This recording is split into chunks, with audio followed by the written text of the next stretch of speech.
Meus irmãos, a paz do Senhor Jesus, pastor Júnior Trovão quem vos fala. Deus abençoe a vida de todos os irmãos que estão presentes aqui, ou que essa notificação já está chegando aí para os irmãos. Deus abençoe a vida de vocês.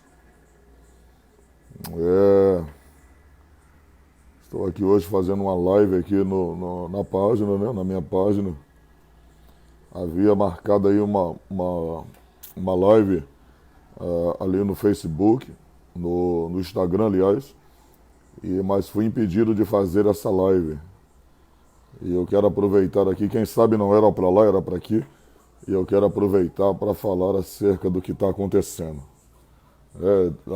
Ao final dessa live, nós vamos fazer uma oração, e para que Deus possa cuidar da nossa nação, que Deus possa cuidar do nosso Brasil, que Deus venha ter misericórdia do nosso país. E eu vou estar orando junto com vocês. Infelizmente, como eu havia dito, estava marcado ali no Instagram para que eu pudesse fazer uma live agora às 21 horas, inclusive. Foi feita a postagem aqui na página, que eu estaria às 21 horas ali no meu Instagram, fazendo uma live de oração. E quando eu fui, para minha surpresa, quando eu fui agora fazer o vídeo ao vivo, chegou uma mensagem, uma notificação em que eu estava bloqueado, né, por postar algo que, segundo a plataforma, vai contra as diretrizes daquela plataforma, e por isso fui bloqueado. É interessante que não foi nada ofensivo, não foi nada pornográfico, nada que diz respeito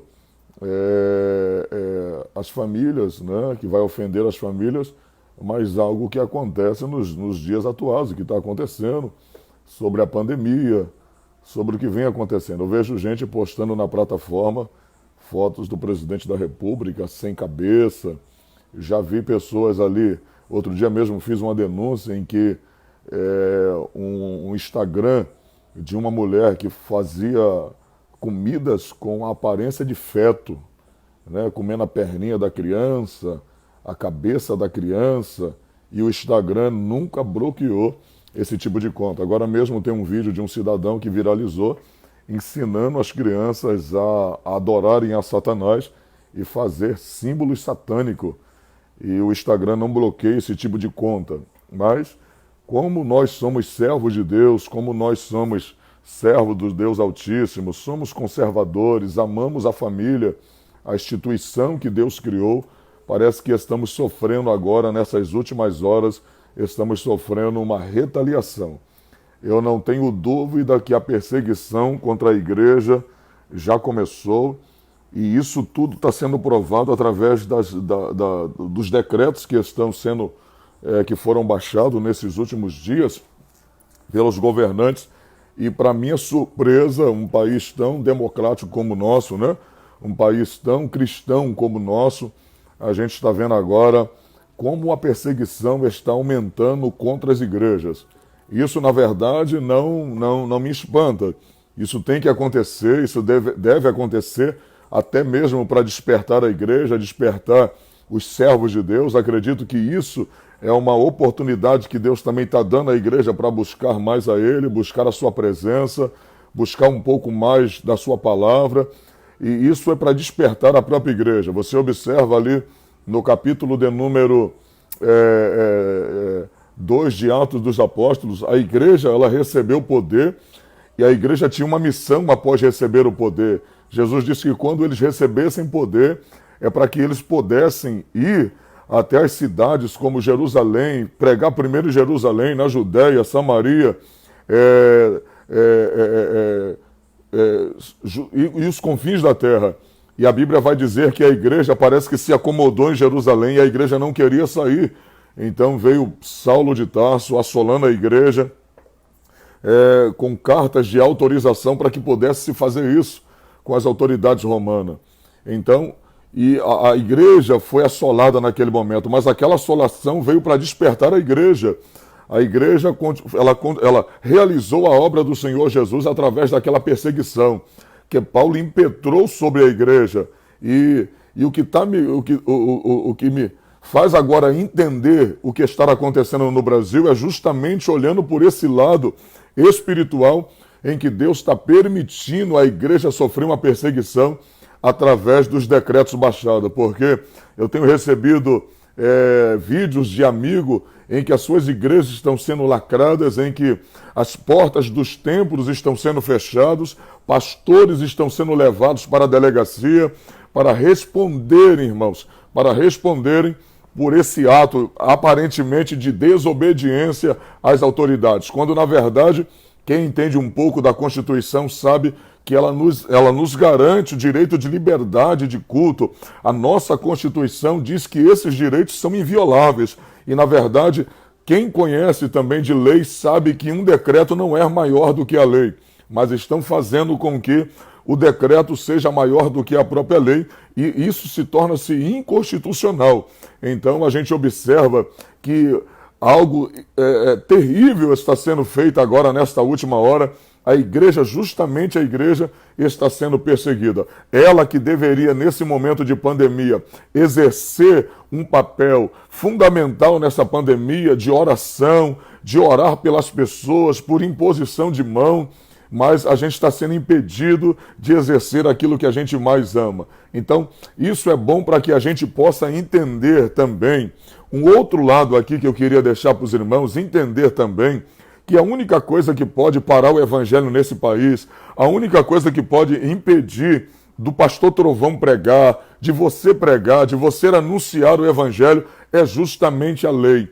Hoje, a gente banalizou muito essa questão da lei, a gente deixou a lei na mão de homens, os homens fazendo a lei, na mão de homens corruptos, na mão de homens que, de fato, têm a mente satânica e não a mente de Cristo. E nós, agora, estamos pagando um preço muito alto, irmãos. Estamos gradativamente, pode observar, gradativamente nós estamos perdendo a nossa liberdade de culto, a nossa liberdade de ir e vir, a nossa liberdade de trabalhar. E pasme, senhores, a gente pode perder a nossa liberdade dentro da nossa própria casa.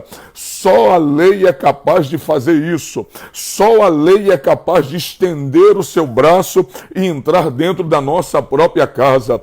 E nós, como os cristãos, eu sei que tem gente que está me ouvindo aqui, que talvez não seja crente, mas eu quero direcionar essa palavra aqui também para quem é crente. Nós somos 72 milhões de evangélicos dentro dessa nação. Está na hora de nós assumirmos uma posição mais centrada, está na hora da gente assumir uma posição mais racional, concernente aos políticos que estão aí. A gente não pode mais cruzar os braços, irmãos. A gente não pode mais deixar a mercê. Você observa como o negócio está tão sério, está tão sério, que até o próprio presidente Trump, irmãos, o homem mais poderoso, entre aspas, do mundo, no sentido físico, foi banido das redes sociais por exercer a sua opinião pessoal também, não só como presidente, foi banido.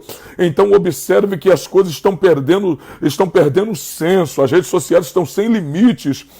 Os homens que fazem com que as redes sociais cheguem até nós, eles de fato controlam tudo, um sistema já está sendo implantado, então eles deixam usar quem quer. Eles, na verdade, se você observar bem, eles não querem mais permitir que nós postemos aquilo que nós queremos, não que seja ofensivo, não que venha ir contra as regras da plataforma, mas que regras são essas?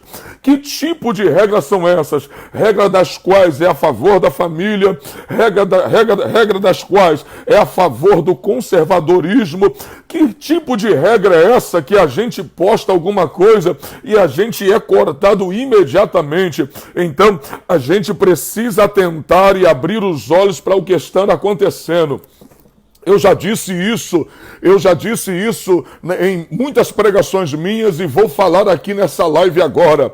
A gente precisa atentar para o que está acontecendo. Tem gente que me critica, irmãos. Tem gente que me critica dizendo: o pastor Júnior está envolvido com política. Irmão, se eu como pessoa pública não abrir a minha boca agora e defender uma causa, eu vou ser privado de pregar o evangelho. Já está acontecendo isso. Primeiro, estão fechando os templos agora, estão aproveitando para fechar os templos, mas você observa que estão fechando os templos, mas os pedágios não fecham, estão fechando os templos, mas os bancos não fecham, estão fechando os templos, mas muitas coisas da cidade não fecham.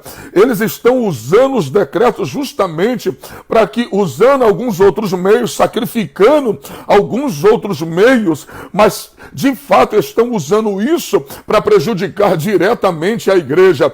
Eu sei, irmãos, eu sei que vidas importam, eu sei que vidas é importante, mas é só uma pessoa muito nércia, muito tola, para não entender que estão usando essa pandemia para gerar números.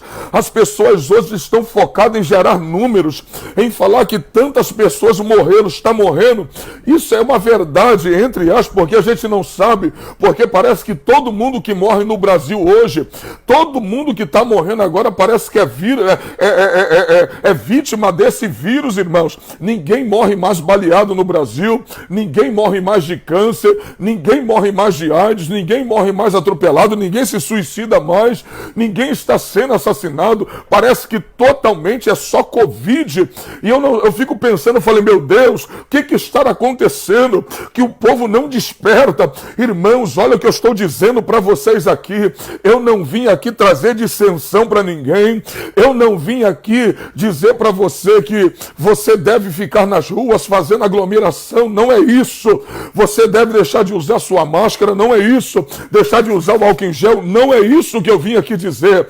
Mas eu estou dizendo que gradativamente estão nos imprensando, gradativamente estão nos colocando dentro de casa, gradativamente estão nos privando, gradativamente estão tirando da nossa boca o alimento. Pessoas estão morrendo de fome já no nosso país, pessoas estão aí já perdendo o seu desejo de viver, estão se suicidando. Nessa pandemia, as pessoas depressivas aumentaram, o número quadriplicou no mundo de pessoas depressivas, empresários estão se suicidando. E quem é que pode trazer um alento nessa hora? A igreja tem uma palavra de vida, a igreja tem uma palavra de esperança, a igreja tem a palavra de salvação na boca.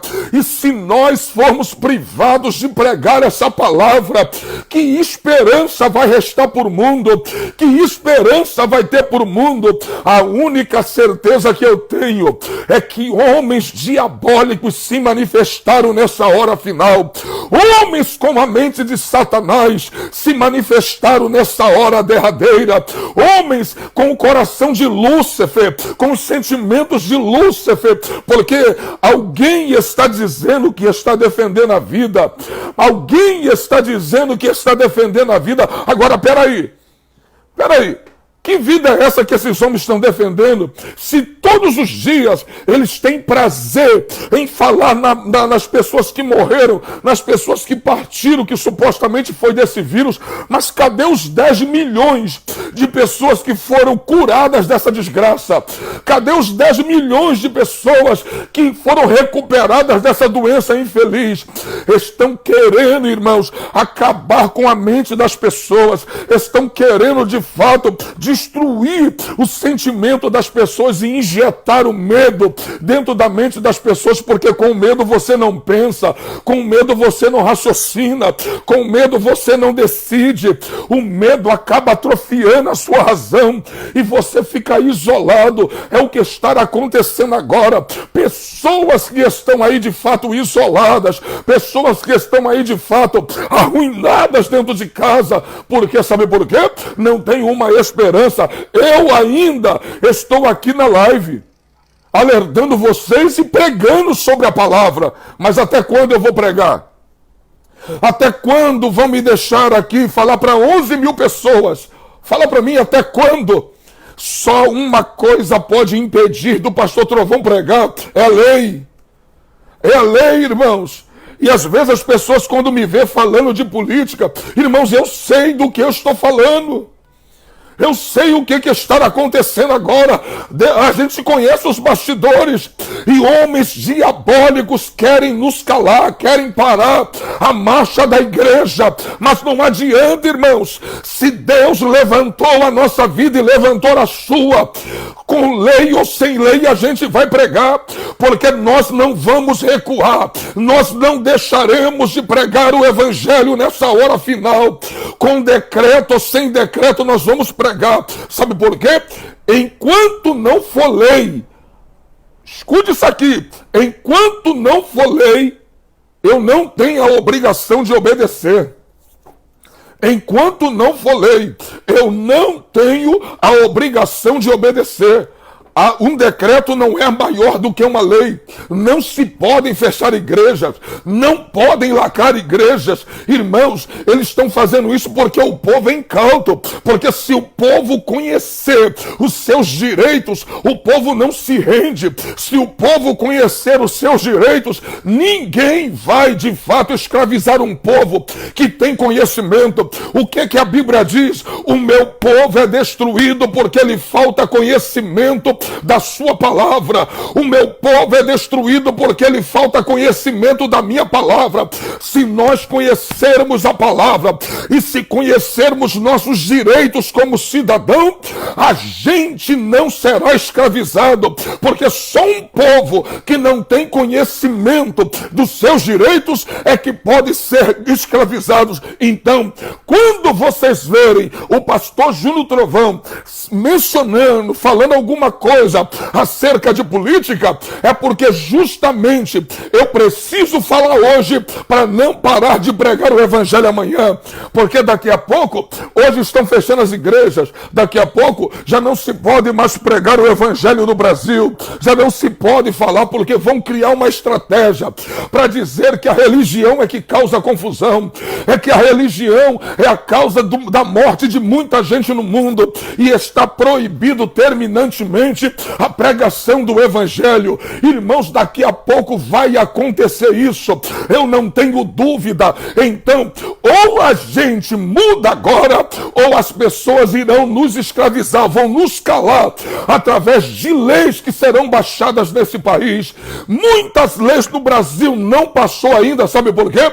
Porque tem um parlamento forte, evangélico e católico. Olha para cá, deixa eu te dizer uma coisa, você sabia que tem uma lei? Eu não vou dizer o nome dessa bendita. Você sabia que tem uma lei que, embora ela tenha engavetada, mas a qualquer momento ela pode voltar, um projeto de lei, que uma deputada disse que a pedofilia, ela não pode ser considerada crime e sim uma doença? Você sabia que tem isso? Que esse projeto só não passou porque tem ainda alguns evangélicos lá dentro que são responsáveis, e a bancada católica que disse barrar esse projeto de lei. Sabe o que isso quer dizer na íntegra?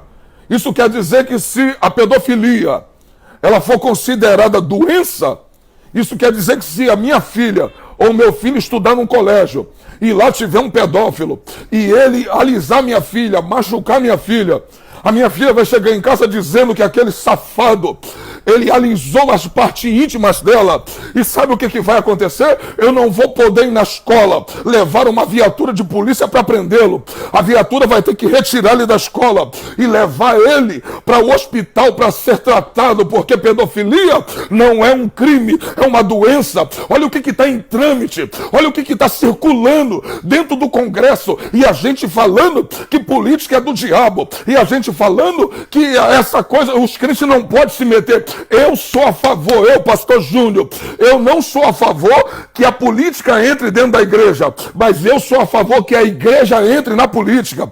É a igreja que tem que fazer a diferença. Se você é homem de Deus, se você é mulher de Deus, você tem que fazer a diferença nos maiores locais dessa terra.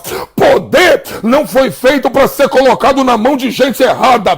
Poder foi feito para ser colocado na mão de gente certa, gente de caráter, gente que pode fazer alguma coisa pela nossa nação. Então, quando você ver o pastor Júnior Trovão falando sobre isso, irmãos, não critica, não me critica, porque eu sei do que eu estou falando, eu sei o que está acontecendo. A varoa citou um texto aqui agora. Jesus disse: Pedro, tu és Pedro, e sobre esta pedra edificarei a minha igreja, e as portas do inferno não prevalecerão contra a igreja. Olha para mim, você já viu porta se mover? Você já viu porta andar? Você já viu porta vir para cima de você? Então, não é as portas do inferno que vêm para cima da igreja. É a igreja que tem que partir para cima das portas infernais. É a gente que tem que ir e fazer a diferença. Jesus não disse fica e espera o ataque. Jesus disse vai, vocês têm poder para atacar Satanás. Vocês têm poder para tirar as almas das mãos de Satanás. Então a gente pode fazer a diferença. A gente pode fazer a diferença nessa hora final. Você quer ver uma coisa? Olha para cá. Olha para cá, para quem acha que eu vim aqui para brincar ou para falar alguma asneira. Você sabia que quando Paulo foi preso, você sabia que quando Paulo usou a defesa dele, se não estou enganado, ali em Atos capítulo 26, quando Paulo foi preso, que os judeus queriam matar Paulo, lembra? Quando eles queriam matar Paulo, quando o governador deu a ordem para que Paulo fosse chicoteado, lembra o que Paulo disse? Como vocês podem chicotear um homem sem antes ser julgado? Como é que vocês podem fazer isso comigo? Saiba que eu sou romano. E o homem que estava partindo para fazer com que Paulo fosse chicoteado, ele disse: quem és tu? Eu gastei centenas de dinheiro para ter a cidadania romana. E quem és tu? E Paulo disse: eu sou romano de nascimento. Olha que coisa interessante. Eu sou romano por causa da paternidade de meu pai. Paulo usou um direito como cidadão romano para escapar de uma condenação que queria impetrar a ele. Sabe o que é isso? Paulo conhecia seus direitos. Paulo conhecia o direito que ele assistia. A gente não pode ser nécio, irmãos. A gente tem que conhecer a palavra, conhecer o evangelho e conhecer nossos direitos. É assim que tem que acontecer, é assim que nós temos que reagir, conhecer os nossos direitos. Então, a gente tem que fazer a diferença como servo de Deus nessa terra. Não deixe ninguém te ludibriar. Não deixe ninguém te enganar. Vamos continuar orando? Vamos. Vamos pedir a Deus para que Deus mande esse vírus embora? Vamos. Porque se a igreja se humilhar, se a igreja orar, Satanás recua. Esse vírus recua. E o nosso país com certeza será diferenciado. Então, a gente temos que conhecer nossos direitos como servo de Deus e nossos direitos como cidadão do reino e cidadão dessa terra, em nome do Senhor Jesus Cristo. Amém, meus irmãos? Só passei aqui para deixar essa palavra, para vocês em nome do Senhor Jesus. Que Deus continue abençoando a vida de vocês. E eu quero orar. Eu quero orar por vocês agora, em nome do Senhor Jesus. Eu quero orar pela vossa família, eu quero orar pela vossa casa, eu quero orar pela vossa vida, em nome do Senhor Jesus Cristo.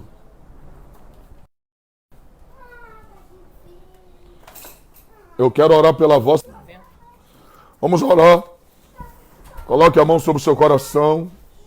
Vamos orar, independente de você fechar seus olhos. Estaremos orando pela sua vida agora, em nome do Senhor Jesus. Senhor Deus e Pai, em cuja presença estamos, quero te apresentar a vida de todos que estão nessa live, Senhor. Essas 13 mil pessoas que estão nessa live, que o Senhor abençoe a vida delas. Que o Senhor, ó Deus, guarde elas.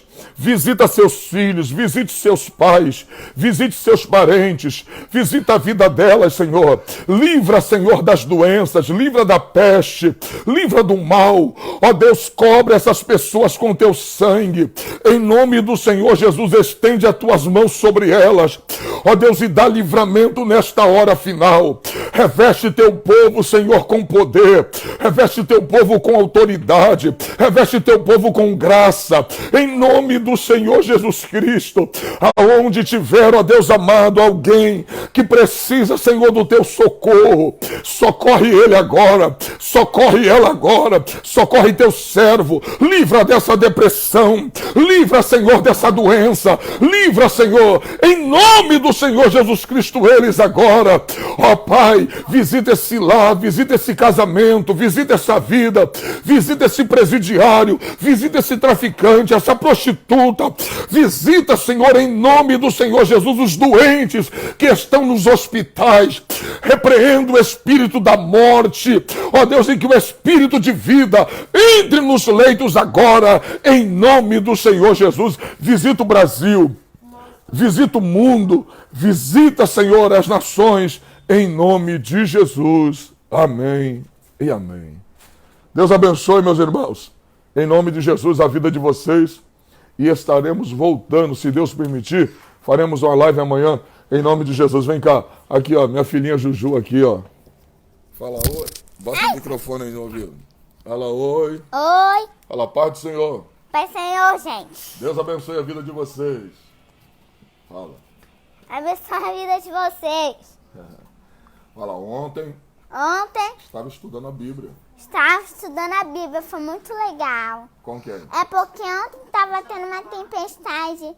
Aí meu pai orou comigo na Bíblia. Foi, né? É. A gente orou, não foi? E parou facinho. Depois que a gente orou, o que Jesus fez? Parou a tempestade? Parou a chuva. Fala com o povo aí, ó. Parou a chuva. A gente orou pra caramba, Olha né, pra lá. pai? Foi, a gente orou. Papai te ensinou a Bíblia? Ai, meu Deus. Salmos, Salmos. de número 20. Calma aí, deixa eu ver. Salmo de número 20. Calma aí, pai. Não, olha lá. 20. Pra cá. 23. 23. E diz o quê? O Senhor É o meu pastor. e... Nada me faltarás. Isso. Estão aprendendo, né, Jô?